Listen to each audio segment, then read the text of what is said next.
선포하신 찬양의 말씀대로 살아가는 육여신도의 되기를 간절히 소망합니다. 할렐루야. 오늘 이 자리에 모인 모든 성도님들 그리고 육여신도의 여러분들 주님의 이름으로 환영합니다. 오늘 이 시간이 하나님의 말씀을 나누는 귀한 시간 되기를 소망하고 귀한 말씀 가슴으로 받아 말씀으로 살아내는 삶 결단해내기를 간절히 소망합니다. 오늘 말씀에서 한 사람이 예수님께 질문합니다. 23절 말씀 함께 읽어보겠습니다. 시작. 어떤 사람이 여짜오되 주여 구원받는 자가 적으니까 그들에게 이르시되 아멘. 구원받는 사람이 적죠? 라고 질문합니다. 쉽게 할 수 없는 질문을 하였고 예수님께서는 그에 관한 대답을 하십니다. 오늘 말씀에선 각 성, 각 마을을 다니시며 가르치시며 예루살렘으로 여행하시던 예수님의 모습이 나타납니다. 그 길에서 한 사람이 질문을 합니다. 한 사람의 질문, 이 질문을 계기로 구원을 받는 기준과 심판을 받는 대상을 설명하십니다. 구원의 문은 누구에게나 열려 있습니다. 그러나 그 문은 좁기 때문에 모두가 들어가는 것이 아닙니다. 혈통으로 구원의 문을 보장받는 것이 아닙니다. 문으로 들어가는가 들어가지 못하는가 삶으로 입증되는 것입니다. 선택받은 성, 민족인 예루살렘이라고 해서 자동적으로 구원의 문으로 들어가는 것이 아님을 오늘 말씀 전체에서 전하고 있는 것입니다. 오늘 말씀을 살펴보며 오늘 우리에게 주시는 말씀이 무슨 내용인지 함께 알아보도록 하겠습니다. 예수님께서 각 도시와 마을을 순회하시며 가르치시고 예루살렘으로 가고 계셨습니다. 예루살렘으로의 여행, 우리는 알고 있죠. 십자가로 가는 길, 죽음의 여행을 하고 계십니다. 그 길 위에서 한 사람이 예수님께 질문합니다. 예수님, 적은 수만 구원 받습니까? 구원받은 사람들의 수에 대한 질문입니다. 당시 사람들의 관심이 담긴 질문입니다. 하나님께서 소수의 사람들을 구원하실 것인지를 묻고 있는 것입니다. 우리는 여기서 왜 뜬금없이 라고 하는 생각을 할 수 있습니다. 이 질문은 오늘 읽은 22절 앞에 말씀을 보아야 이렇게 관련이 있구나 할 수 있습니다. 앞선 본문의 이 내용은 안식일에 등이 굽은 여자를 회복시킨 예수님의 사역과 겨자씨와 누룩의 비유로 하나님 나라를 가르치신 것과 연관이 있는 것입니다. 안식일이 되었습니다. 그때에 18년 동안 악한 영에게 매여 고통을 당한 여인이 그리고 그 여인에게 해방을 선포하시고 안식을 주시는 예수님이 나타납니다. 단순한 질병 치유의 사건이 아닙니다. 구원의 사건으로 나타났습니다. 그러나 회당장은 안식일을 지키라며 큰 소리를 지릅니다. 18년 동안 죽지 않고 지금까지 잘 살아왔는데 무엇하러 뭐가 바쁘다고 이 안식일에 치유하는가? 하루 기다린다고 해서 죽는 것도 아니고 일할 수 있는 날이 엿새가 있으니 병 치유를 원하는 사람은 평일에 치유를 받아야 한다라고 호통합니다. 예수님께서는 공개적으로 하나님 나라의 복음, 치유를 선포하셨고 회당장은 예수님께 안식일 규례를 지키지 않는 사실을 공개적으로 비판합니다. 이런 공개적인 비판에 주님께서는 안식일법의 차별적인 적용을 꼬집으며 위선자들의 행동임을 비판하십니다. 안식일에 가축이 답답해서 당장 갑갑해서 죽는 것이 아닌데 짐승의 답답함은 해결해 주지 않느냐? 그런데 왜 18년 동안 사탄의 속박 아래에 있는 사람을 구원하는 것이 문제가 되는가라고 말씀하십니다. 이에 예수님을 비판했던 모든 사람들은 부끄러워하게 되었고 예수님께서는 이어서 겨자씨와 누룩의 비유를 이야기하신 것입니다. 이 비유는 하나님 나라에 대한 설명입니다. 하나님 나라는 누구도 관심을 두지 않는 여자를 치유하신 것처럼 하나님 나라는 대중의 관심 속에서 웅장하고 화려하게 시작하고 확장되는 나라가 아니다라는 것을 말합니다. 하나님 나라는 부족하고 연약한 자들의 변화로 시작되는 것이고 확장되는 점을 겉보기에 보잘것없는 활동처럼 여겨져도 실제로는 비유의 가르침처럼 놀랍게 확장됨을 말씀하십니다. 이러한 마찰과 비유 이후에 오늘 질문이 나오는 것입니다. 적은 수만 구원을 받습니까? 예수님께서 비유로 말씀하신 것처럼 많은 사람들이 구원을 받을 것인가? 아니면 당시 유대인들의 관심처럼 선택받은 소수의 남은 자들이 구원을 받는 것인가의 질문인 것입니다. 이 질문에 예수님의 대답은 무엇이었을까요? 바로 좁은 문으로 들어가길 힘쓰라 였습니다. 구원은 어떤 이단에서 말하는 할당제가 아닙니다. 정해진 수가 있는 것이 아닙니다. 구원의 문은 활짝 열려 있습니다. 그러나 들어가는 그 문이 좁은 것입니다. 24절의 말씀 함께 읽어보겠습니다. 시작. 좁은 문으로 들어가길 힘쓰라.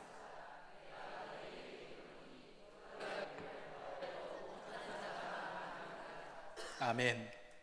여기서 힘쓰라 라고 하는 말은 운동선수가 시합을 하거나 군인이 전쟁을 치를 때에 사용되는 단어입니다.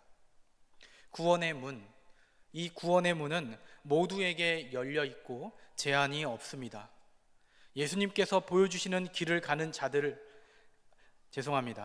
구원의 문은 모두에게 열려 있고 제한이 없으나 예수님께서 보여주시는 길을 따라가는 자들만이 들어갈 수 있는 문, 바로 그 문입니다. 수많은 사람들이 구원의 문 안으로 들어가기를 원하지만 순종하지 않음으로써 실패하게 됩니다. 30절 말씀 읽어보겠습니다. 시작. 보라, 나중된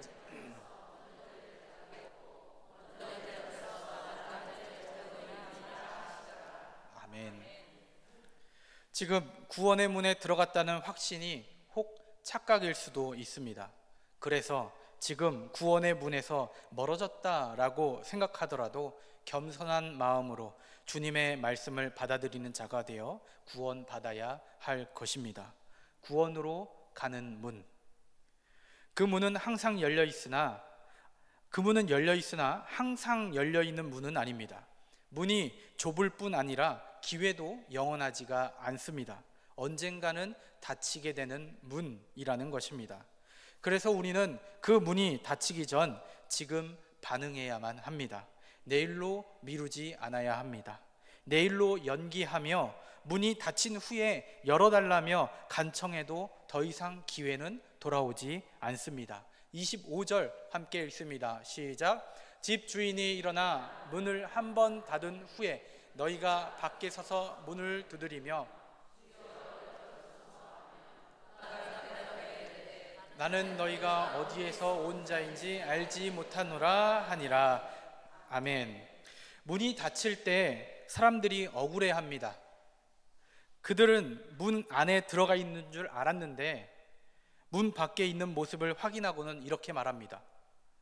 내가 주님이랑 같이 식사도 하고 같이 여행도 다녔어 라고 말합니다. 제가 영화의 성대모사를 해봤습니다. 26절 함께 읽어보겠습니다. 시작. 그때에 너희가 말하되 우리는 주 앞에서 먹고 마셨으며 주는 또한 우리의 길거리에서 가르치셨나이다 하나. 아멘. 그러나 예수님께서는 그들을 모르실 것이다 라고 하신 것입니다. 그 이유는 사람들의 행위에 있는 것입니다. 예수님과 같은 공동체에 속하고 말씀을 들었다고 해서 구원받은 증거가 아니다는 것입니다. 말씀을 듣고 행하는 자가 구원을 받는 것입니다. 구원의 문은 누구에게나 열려 있습니다. 그러나 그 문에 들어갔는가는 어떻게 살아냈는가, 어떻게 주님의 말씀으로 살아냈는가, 살아가고 있는가. 구원의 문으로 들어간 이는 하나님의 말씀대로 살아가는 이가 구원의 문으로 들어간다라는 것입니다. 그래서 살아내지 못한 이들은 그 끝에 슬피 울며 이를 갈게 된다는 것입니다. 28절 읽어보겠습니다. 시작. 너희가 아브라함과 이삭과 야곱과 모든 선지자는 하나님 나라에 있고 오직 너희는 밖에 쫓겨난 것을 볼 때에 거기서 슬피 울며 이를 갈리라. 29절과 30절도 있습니다. 사람들이 동서남북으로 와서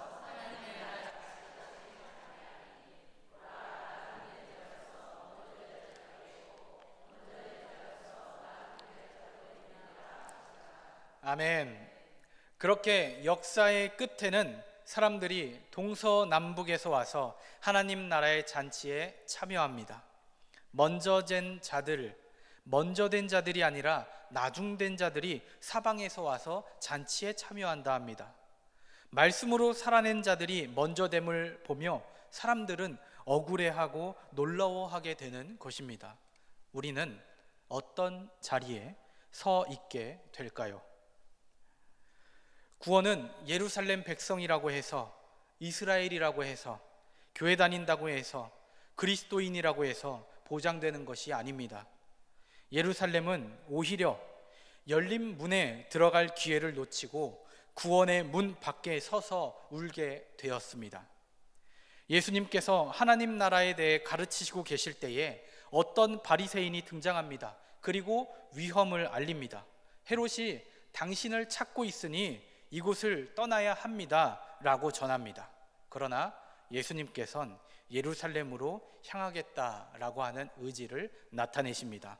32절과 34절 3절 읽도록 하겠습니다. 시작. 이르시되 너희는 가서 저 여우에게 이르되 오늘과 내일은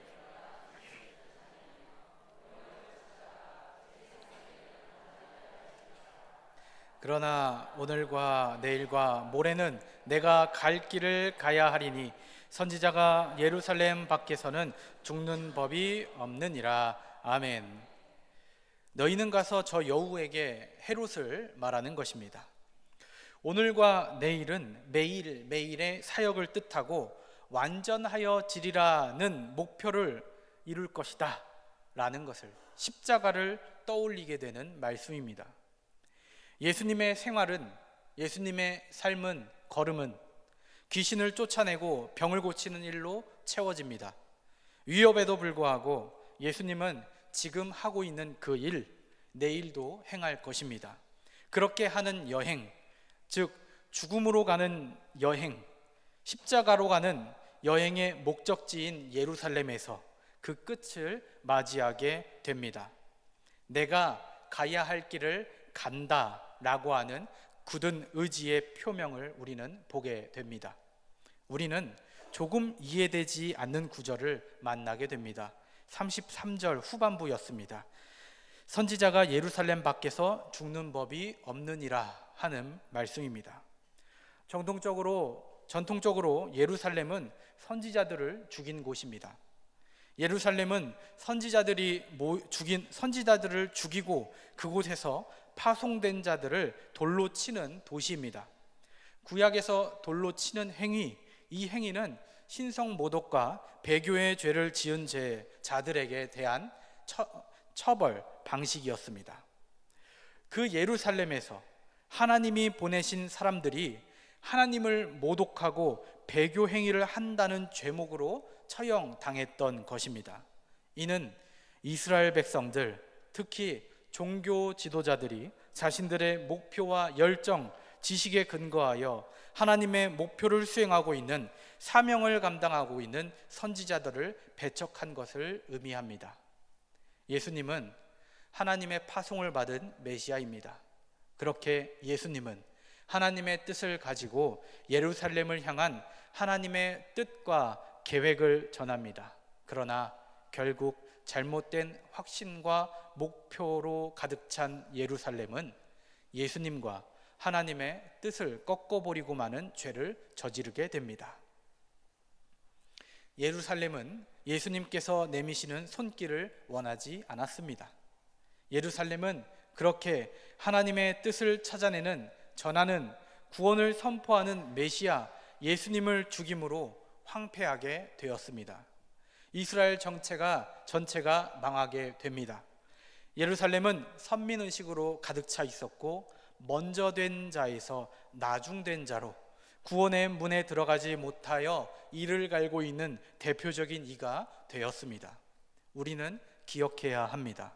하나님께서 보내신 예수님을 메시아로, 구원자로, 나의 구주로 인정하는 것이 유일한 구원의 길임을, 나의 삶과 나의 모든 부분이 예수님으로 변화됨이, 그래서 그렇게 살아냄이 유일한 구원의 길임을 우리는 기억해야만 합니다. 우리 24절 상반부 한번 보도록 하겠습니다. 함께 읽겠습니다. 시작. 좁은 문으로 들어가기를 힘쓰라. 아멘. 우리 이런 찬양이 있죠. 주의 이름을 부르는 자는 구원을 얻으리로다. 주의 이름을 부르는 자는 누구든 구원을 얻는 것이지요. 하지만 이름을 부른다라고 하는 것은 무슨 의미입니까? 무슨 뜻입니까? 그 이름을 부른다, 우리 주님 이름 부를 때에 무엇이 나옵니까? 눈에서 눈물이 나오지 않습니까? 주님의 이름을 부른다라고 하는 것은 진심으로 회개하는 것입니다. 삶의 중심에 주님을 모신다라고 하는 뜻입니다. 예수님을 따르는 것은 예수님께서 보여주신 희생의 삶을 내가 살아내겠다라고 하는 것을 전제하기에 당연한 구원은 없는 것입니다. 그렇게 살아낼 때에 구원이 있는 것입니다. 지금 좁은 문으로 들어가기를 힘쓰는 자들만 장차 구원을 받게 되는 것입니다. 바로 지금이 기회입니다. 지체하면 안 됩니다. 자기를 부정하는 일, 불편해 보이는 일, 손해보는 십자가의 길, 그 길을 찾는 사람 당연히 적습니다. 하지만 이 길만이 생명의 길이기에 우리는 포기해서는 안 됩니다. 25절 하반부 읽어보겠습니다. 시작. 나는 너희가 아멘. 닫힌 문을 바라볼 때엔 이미 너무 늦어버렸습니다. 이제 주님께 간청해도 항변해도 아무 소용이 없습니다. 주님을 안다고 해도 소용이 없습니다. 말씀을 들었고 읽었다라고 해도 소용이 없습니다. 아브라함의 후손이라고 외쳐봐도 모두 부인당할 것이고 그 외침은 거절당하게 될 것입니다. 그냥 그렇게 주님을 안다고 하는 것, 교회 다닌다고 하는 것에 멈추지 않길 소망합니다. 주님과의 참 관계는 주님의 뜻을 헤아리며 살아가는 삶, 변화된 삶을 동반하기 때문입니다. 회개와 순종함으로 주님을 영접하지 않는 자들에겐 돌이킬 수 없는 이름만, 회개와 순종함으로 주님을 영접하지 않는 자들에겐, 그리고 돌이킴 없는 이름만 그리스도인인 자들에겐 하나님의 심판만 남게 되는 것입니다. 33절입니다. 그러나 오늘과 내일과 모레는 내가 갈 길을 가야 하리니. 아멘.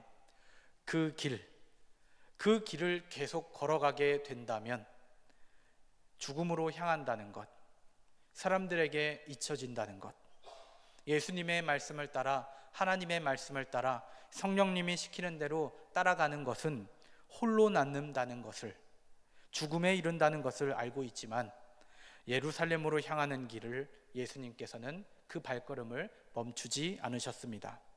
하나님의 뜻을 따르십니다. 사람을 사랑하는 길을 끝까지 걸어가십니다.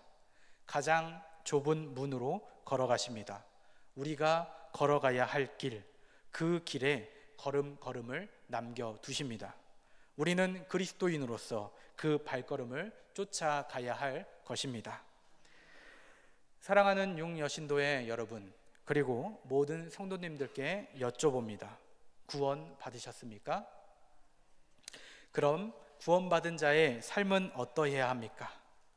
구원받은 기회가 구원받을 기회가 우리에게 주어졌습니다. 우리의 삶의 걸음을 구원으로 옮길 기회가 다가왔습니다. 어떻게 살아내시겠습니까? 선민, 선택된 민족이라는 신분에 안주하던 자들처럼 살아가시겠습니까? 교회를 부지런히 드나들며 성경의 문자에만 집중하며 직분에 안주하며 교회에서 만들어낸 분주한 활동에 안심하며 살아가시겠습니까? 좁은 길을 걸으며 밤낮 기뻐하는 것, 주의 영이 함께함이라. 이 찬양 부르기는 쉽지만 살아내기는 어려운 찬양입니다. 그래서 그 뒤에 이러한 고백이 있죠. 성령이 계시네, 함께 하시네. 주님을 따르는 것 가벼이 여기지 않기를 간절히 소망합니다. 그런데 성령님이 함께 하시기에 그 일 우리는 감당해낼 수 있는 것입니다. 그러므로 여러분들 진지한 결단 해내시기를 간절히 소망합니다. 사랑하는 육여신도회 여러분, 여러분들은 여신도회에서 가장 젊은 일꾼 아니겠습니까? 맞죠? 가장 젊은 일꾼. 그래서 우리 교회를 든든히 지지해내는 육여신도회 되기를 간절히 소망합니다. 열심히 일하기를 축복합니다. 그러나 열심과 바쁨에 안심하면서 좁은 길 들어가기를 소홀히 하지 않길 축복합니다. 말씀을 삶으로 살아내고 있는가? 받은 말씀을 생활신앙으로 살아내고 있는가? 그렇게 삶으로 전하고 있는가? 끊임없이 성찰해 내시기를 간절히 축복합니다. 성찰로 나타나게 되는 나의 깊은 내면을 주님께 내어놓고 주님의 은혜를 구하는 진지한 결단을 해내는 여러분들 되시기를 간절히 축복합니다. 쉽지 않습니다. 그러나 포기하지 맙시다. 성령님이 함께 하시기에 우리는 이겨낼 수 있습니다. 구원의 문에 들어가기 위해 주 안에서 끝까지 살아내고자 끝까지 몸부림치는 강진읍교회의 모든 성도님들 되시기를 간절히 축복합니다. 기도하도록 하겠습니다. 너희 예루살렘아 하며 주님께서 부르십니다. 주님, 우리는 예루살렘으로 남지 않겠습니다. 삶에 안주하며 익숙한 것을 당연한 듯 살아가며 열심과 바쁨으로 구원되었다는 착각에서 벗어나 날마다 성찰하며 주님의 은혜를 구하며 주님 안에서 말씀 따라 살기를 다짐하오니 우리의 다짐과 함께하여 주옵소서. 예수님의 이름으로 기도합니다. 아멘.